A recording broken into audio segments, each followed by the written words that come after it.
Hello, welcome to my channel. आज हम पढ़ने वाले हैं understanding political theory DSC first के कुछ इंपॉर्टेंट क्वेश्चन। ये वीडियो बीए ऑनर्स के जो स्टूडेंट है पॉलिटिकल साइंस वाले सेमेस्टर 1 उनके लिए काफ़ी यूज़फुल होगी। For DU, SOL, NC web, regular सबके लिए काफ़ी यूज़फुल होगी। और ये वीडियो न्यू एजुकेशन पॉलिसी के अकॉर्डिंग है।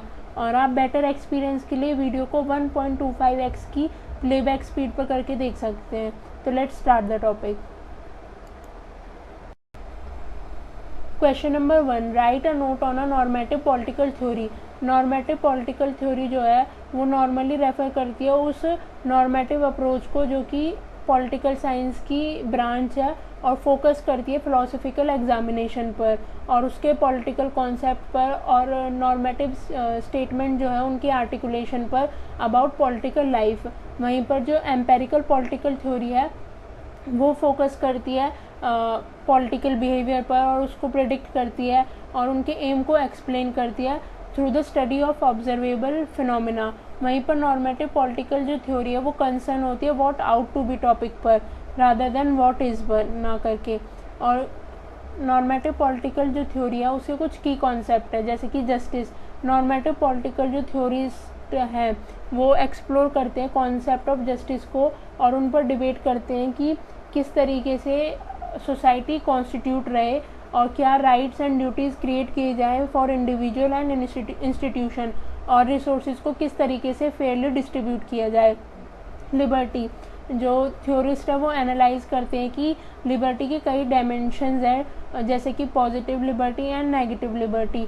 और ये जो कॉन्सेप्ट है पॉजिटिव एंड नेगेटिव लिबर्टी का, ये लिबर्टी में मतलब इंडिविजुअल फ्रीडम में और कलेक्टिव रिस्पॉन्सिबिलिटीज़ में एक एप्रोप्रिएट बैलेंस क्रिएट करता है। Equality, this concept examine the principle of equality in various spheres of life. जो इक्वालिटी का कॉन्सेप्ट है वो लाइफ के वेरियस स्फीयर्स में इक्वालिटी के प्रिंसिपल को एग्जामिन करता है जैसे कि political equality, social equality, economic equality. और जो नॉर्मेटिव थ्योरी है वो कभी कभी मतलब often address issue of discrimination, privilege and fairness. Normative theory जो है इशू ऑफ डिस्क्रिमिनेशन, प्रिविलेज और फेयरनेस डिस्ट्रीब्यूशन ऑफ रिसोर्सेज को भी एड्रेस करती है। और डेमोक्रेसी में नॉर्मेटिव अप्रोच जो है इन्वेस्टिगेट करती है प्रिंसिपल्स और प्रैक्टिसेस को ऑफ डेमोक्रेसी जैसे कि डेलिब्रेटिव डेमोक्रेसी में किस तरीके के प्रिंसिपल्स एंड प्रैक्टिसेस यूज़ हो रही है, participatory democracy and representative democracy. ये बेसिकली 3 टाइप की डेमोक्रेसी है जिसमें उसके प्रिंसिपल एंड प्रैक्टिसेस को स्टडी किया जाता है और ये असेस करती है कि किस तरीके से जो डेमोक्रेटिक इंस्टीट्यूशन है उसका क्या स्ट्रक्चर होगा, क्या उसकी वैल्यूज़ होंगी जिसको वो अपहोल्ड करेगी। और थ्योरीज जो है जैसे कि नॉर्मेटिव पॉलिटिकल थ्योरी में राइट्स के बारे में डिस्कशन किया गया है जैसे human rights, civil rights, political rights और उनकी ओरिजिन के बारे में डिस्कशन किया गया है। जस्टिफिकेशन, किस पर्टिकुलर टर्म तक ह्यूमन राइट्स इम्प्लिकेटेड हैं उसके बारे में स्टडी की गई है। Methodologies, normative political theories use a variety of methodologies to develop and define their theories. Normative political theory में कई मेथडोलॉजीज़ का यूज़ किया गया है जिससे कि वो अपनी थ्योरीज़ को डिफ़ाइन कर सके। जैसे कि फर्स्ट है philosophical argumentation. This involve rigorous logical reasoning to analyse and justify normative claim. Theories often engage with classical and contemporary philosophical texts to build their argument। जो philosophical argumentation है वो involve करती है righteous logical reasoning को जो कि appropriate हो in the situation of political field। और जो theorist है वो engage वो classical and contemporary जो philosophy है उनको स्टडी करके, उनके टेक्स्ट को स्टडी करके उनकी जो आर्ग्यूमेंट्स हैं उनको नॉर्मेटिव पॉलिटिकल के अकॉर्डिंग शो करती है कि उसमें क्या आर्ग्यूमेंट हो सकती है। Conceptual analysis, this method focus on clarifying and refining political concept, ensuring that terms such as justice, liberty and equality are preciously defined and understood। Conceptual analyse में जो मेथड है ये मेथड फोकस करता है clarity and defining of political concept, जैसे कि जो terms है जस्टिस, लिबर्टी, इक्वालिटी, इनकी क्या पर्टिकुलर प्रीशियसली डेफिनेशन हो और उनको किस तरीके से दूसरों को समझाया जाए. Thoughts experiments. Hypothetical scenarios are used to test institution and principle. For example, John Rawls' original position thought experiment is a famous tool for exploring principle of justice. कुछ hypothetical वो किए गए हैं एक्सपेरिमेंट जिससे कि इंस्टीट्यूशन के क्या principal हो, क्या उनके लॉजिक हो उस टाइम पर, तो उनको एनालाइज करने के लिए थॉट्स एक्सपेरिमेंट किए जाते हैं. फेमस जो है जॉन रॉल्स का ओरिजिनल पोजीशन, वो काफ़ी फेमस टूल है प्रिंसिपल ऑफ जस्टिस को एक्सप्लोर करने का. Critical theory. This approach critiques existing social and political structure aiming to reveal and challenge power dynamic ideologies and social injustices. It is often associated with the Frankfurt School and theorists like Jurgen Habermas. Critical theory में ये जो जैसे कि classical and contemporary philosophy है उनके उनके बारे में स्टडी करके इस अप्रोच में जो भी कुछ वो जैसे कि कुछ भी लूप होल हो तो उसको वो क्रिटिक करते हैं और उनको चैलेंज करते हैं in power of dynamic logics and social injustice के तौर पर. Question number 2. Explain classical political theory. Classical political theory refer to the body of political thought that originated in ancient Greek and Rome, forming the foundation of Western political philosophy. This tradition includes the works of major philosophers such as Plato, Aristotle, CRCO, and others, whose ideas have profoundly influenced subsequent political theory and practices. Here is an overview of classical political justice, political theory and its key concept, its major thinker. Classical political जो theory है वो refer करती है political thoughts को और उनकी body को, जैसे कि पॉलिटिकल थॉट्स की बॉडी को जो कि ओरिजिनेटेड हुए थे ancient Greek and Rome society में, जहाँ पर फाउंडेशन रखी गई थी वेस्टर्न पॉलिटिकल फ़िलॉसफी की. कुछ ट्रेडिशनल वर्क हैं जैसे कि कुछ ट्रेडिशनल जो फ़िलासफ़र हैं उनके वर्क है जो कि प्लूटो, एरिस्टोटल, सीआरसीओ के हैं. उनके कुछ आइडियाज़ हैं जो आज तक पॉलिटिकल थ्योरीज़ को और उनकी प्रैक्टिसेस को इन्फ्लुएंस करते हैं. उसके कुछ की कॉन्सेप्ट हैं जैसे कि justice. Central to classical political theory is concept of justice which involve discussion on the just individual and just state. जो central political classical political theory का कॉन्सेप्ट है वो जस्टिस है. उसमें इन्वॉल्व होते हैं कुछ डिस्कशन और इंडिविजुअल की क्या राइट्स होंगे, क्या उसको और इंडिविजुअल और स्टेट्स के right. Pluto for example in the Republic explore the idea of justice as harmony within the individual and the state where each part perform its proper role. जो Pluto है उनकी एक book है the Republic, उसमें उन्होंने idea of justice को as a harmony बताया है जिसमें कि इंडिविजुअल और स्टेट दोनों आपस में मिलकर काम करते हैं और जो दोनों के जो रोल्स हैं वो प्रॉपरली परफॉर्म किए जा रहे हैं. The ideal state. Classic political theories often focus on defining the best और ideal state. Pluto proposed a hierarchical society governed by philosopher kings, while Aristotle emphasized a mixed government balancing monarchy, aristocracy and democracy. जो classical political theory थी उसमें जो theorist थे उनका main focus था कि जो स्टेट है वो एक आइडियल स्टेट होनी चाहिए और एज अ बेस्ट स्टेट होनी चाहिए.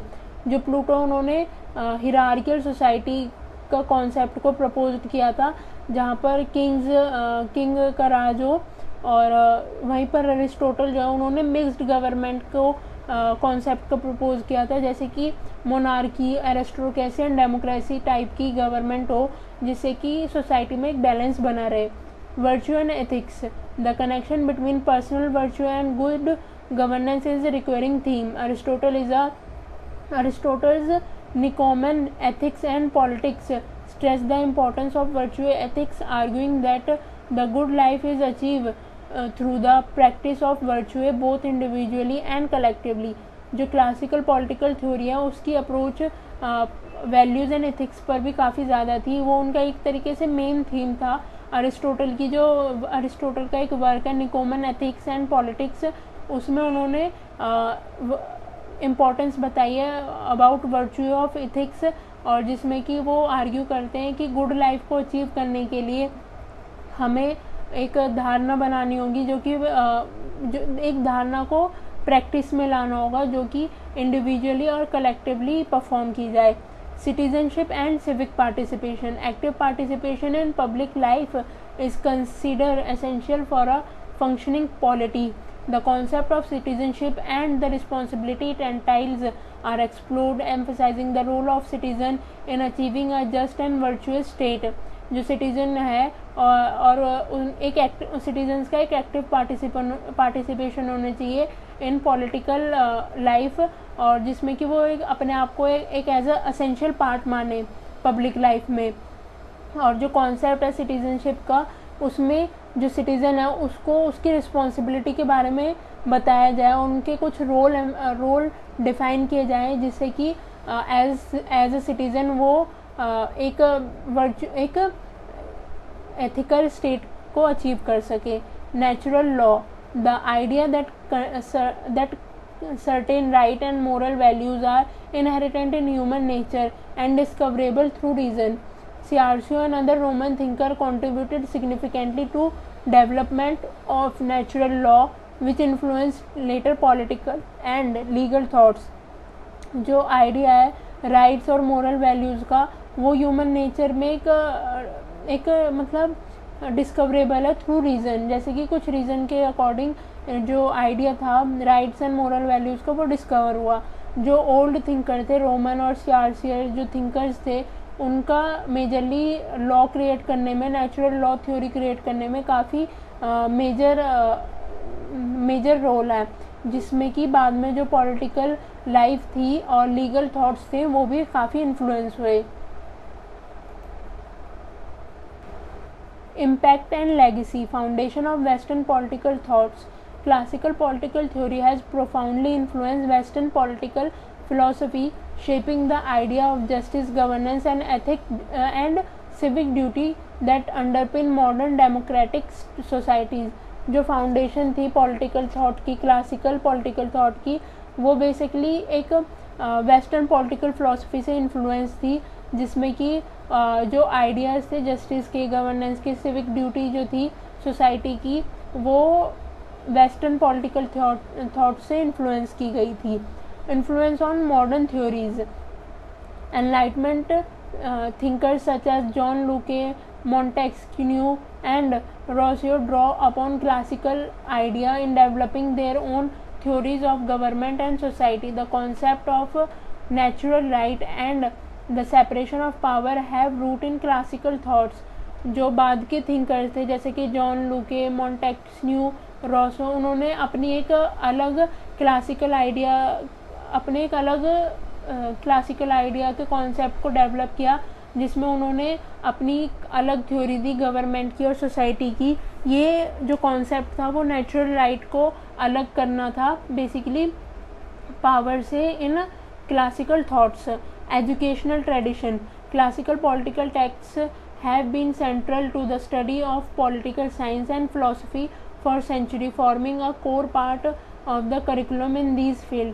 जो क्लासिकल पॉलिटिकल टेक्स्ट हैं वो एक बेसिकली सेंट्रल स्ट्रक्चर है इन पॉलिटिकल साइंस स्टडी में, और जो फिलॉसफीज़ हैं वो सेंचुरी से डिराइव्ड होती आ रही है, जिसकी वजह से आज के समय में ये करिकुलम काफ़ी इम्पॉर्टेंट है, बेसिकली कोर पार्ट की तरह अज्यूम किया जाता है। In summary, classical political theory is characterized by its focus on justice, the ideal state, virtue, citizenship, and natural law.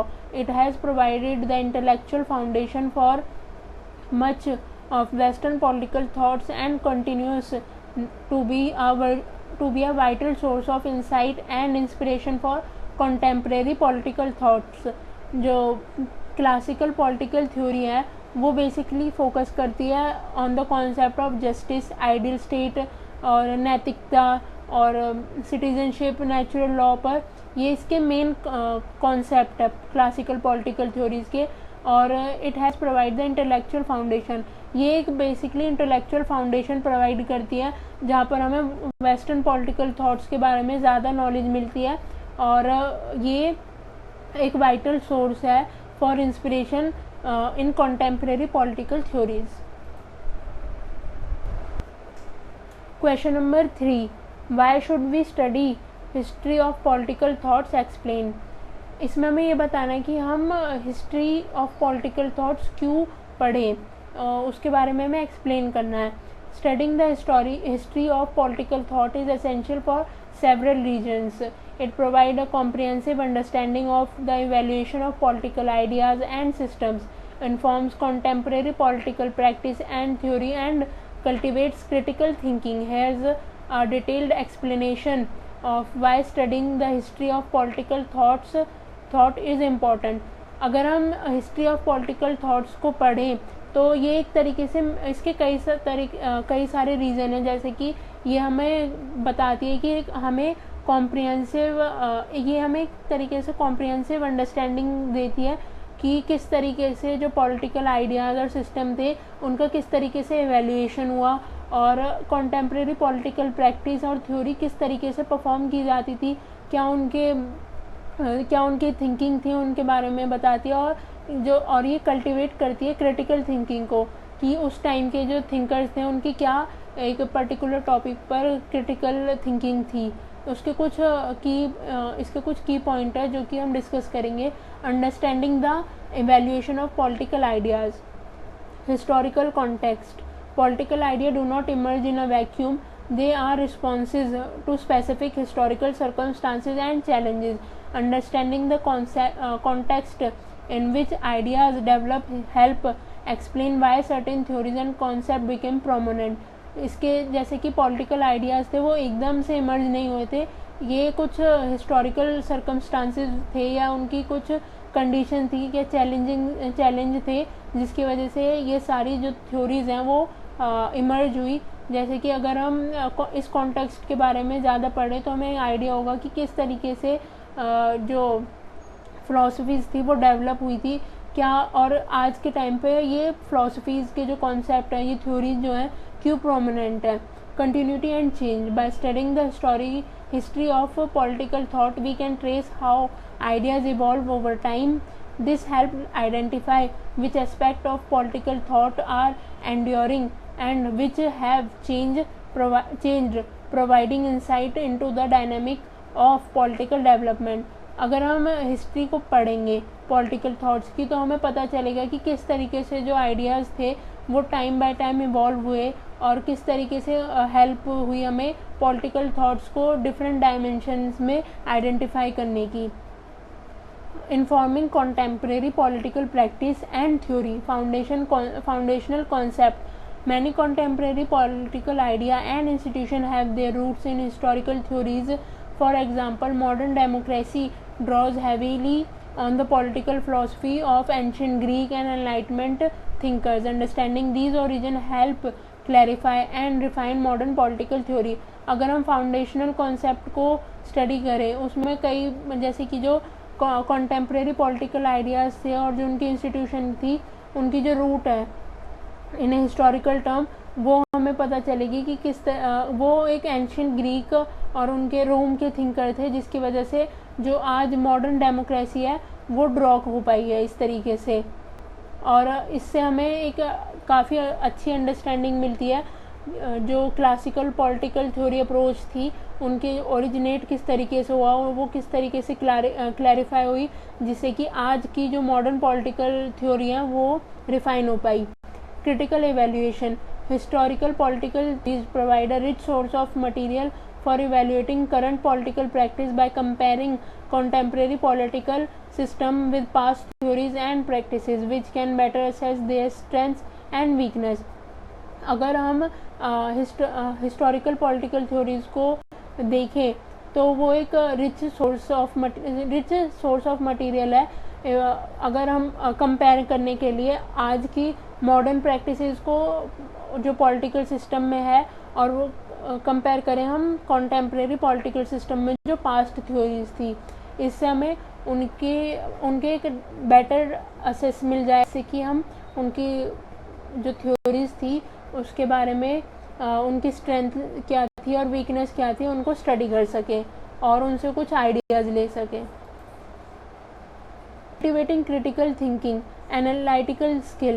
Studying political thoughts involve analyzing complex text and arguments. This develops a critical thinking and enabling individual to assess political idea and argument rigorously. अगर हम उनकी critical thinking को study करें, political thoughts जो थे उनको अच्छे से एनालाइज करें, तो हमें उनके बारे में एक राइट इन्फॉर्मेशन मिलेगी, जिससे कि जो हमारी क्रिटिकल थिंकिंग स्किल है वो एनहेंस होंगे और हमें पॉलिटिकल आइडियाज़ काफ़ी अच्छे से समझ में आएंगे। Debate and discourse. Engaging with diverse political theories foster a deeper understanding of different perspectives. This enhances the ability to participate in informed debate and disclosure, crucial for democratic society. अगर हम political thoughts को study करें तो हमें उनके बारे में deeper understanding होगी और उनके क्या अलग अलग पर्सपेक्टिव थे उनको हम समझ पाएंगे, और जब हमें और इस तरीके से हम अपनी एबिलिटी को एनहेंस करेंगे तो हम किसी भी डिबेट में पार्टिसिपेट कर सकते हैं, और ये एक तरीके से क्रूशियल एस्पेक्ट है for democratic societies. Appreciating diverse perspective. Intellectual diversity. The history of political thought encompasses a wide range of perspectives, different culture and periods. This diversity enriches our understanding of political possibilities and challenges anthropocentric basis.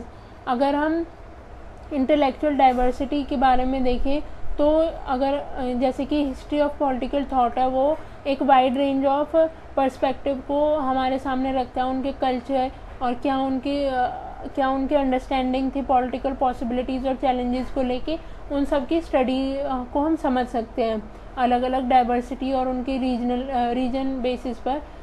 Global context. Studying non western political thoughts such as Confucianism or Islamic political theory provide a more comprehensive view of global political idea and their relevance in today's interconnected world. अगर हम कुछ non western political thoughts को study करें, उनकी theories को पढ़ें, तो हमें एक अलग कॉम्प्रिहेंसिव व्यू मिलेगा ग्लोबल पॉलिटिकल आइडियाज़ को आज के वर्ल्ड से कनेक्ट करने का। Addressing contemporary issue. Recurrent theme. Many contemporary political issues such as justice, equality and governance have been debated for centuries. Historical political thought offer valuable insight and potential solution to these enduring problem. अगर हम पहले की history को देखें जो कि political thoughts में थी, आज के टाइम में भी हमें कुछ चीज़ें मिलती हैं, जैसे कि जस्टिस, इक्वालिटी, गवर्नेंस। ये एक मेजर टॉपिक है डिबेट के फ्रॉम सेंचुरीज। तो जो हिस्टोरिकल पॉलिटिकल थॉट है वो अपने वैल्यूएबल इंसाइट को हमारे सामने शो करते हैं और उनके पोटेंशियल सॉल्यूशन, किस तरीके से उन्होंने इन प्रॉब्लम्स को डील किया था। Guidance and inspiration. Past political thinker offer provide guidance on addressing current political challenges. Their ideas can inspire innovative approach to solving modern problem. जो पहले के पॉलिटिकल थिंकर की जो वर्क है, अगर हम उनको स्टडी करें तो एक तरीके से वो हमें गाइडेंस प्रोवाइड करेंगी आज के पॉलिटिकल सिचुएशन को हैंडल करने के लिए, और इनके जो आइडियाज़ है वो इंस्पायर करेंगे to innovate approach to solving modern problems. आज की मॉडर्न प्रॉब्लम को सॉल्व करने के लिए पुराने जो पॉलिटिकल थिंकर के जो आइडियाज़ है वो एक तरीके से इंस्पिरेशन होगी। Intellectual and moral development. Ethical reflection. Political thought is closely link with the question of ethics and morality. Studying the ethical dimension of political theories help individual develop a more nuanced understanding of moral issue in politics. personal growth, engaging with the history of political thought, encouraging intellectual curiosity and personal growth. It helps individual develop a well-rounded world view and a deeper appreciation for the complexity of human societies. जो political thought है अगर हम उनको अच्छे से पढ़ें तो हमें इसमें एक क्वेश्चन मिलेगा जो कि एथिक्स और मॉरलिटी पर बेस्ड होगा। किस तरीके से हम पुरानी जो थॉट्स हैं उनको स्टडी करके एथिकल डायमेंशन को पॉलिटिकल थ्योरी में यूज़ कर सकते हैं हेल्प करने में इंडिविजुअल की डेवलपमेंट के लिए। और वहीं पर अगर पर्सनल ग्रोथ की बात की जाए, अगर हम पॉलिटिकल थॉट्स को पढ़ेंगे ढंग से तो हमें वो इंटेलेक्चुअल प्रोवाइड कराएंगे और क्यूरियोसिटी होगी और जिससे कि हम पर्सनल ग्रोथ में भी इंगेजिंग हो सकेंगे। Conclusion: studying the history of political thought is essential for understanding the development of political idea, informing contemporary practice, cultivating critical thinking, appreciating diverse perspective, addressing modern issue, and promote intellectual and moral development. It provides a rich and nuanced foundation for engaging with political questions, contributing to informed and thoughtful political disclosure. अगर हम history of political thought को ढंग से पढ़ें तो हमें एक understanding मिलेगी किस तरीके से डेवलपमेंट हुई थी पॉलिटिकल आइडियाज़ की, क्या कॉन्टेम्प्रेरी प्रैक्टिसेस थी, किस तरीके से क्रिटिकल थिंकिंग थी और उनके डाइवर्स पर्सपेक्टिव क्या, और उनको पढ़ के हम आज की मॉडर्न इश्यूज़ को किस तरीके से सॉल्व कर सकते हैं, कुछ मोरल डेवलपमेंट होंगी। तो ये था इसके बारे में। Thanks for watching. अगर आपको वीडियो पसंद आई हो तो वीडियो को लाइक करें, शेयर करें एंड चैनल को सब्सक्राइब करें। ये वीडियो का पार्ट 1 था, पार्ट 2 भी जल्दी अपलोडेड किया जाएगा। Thank you.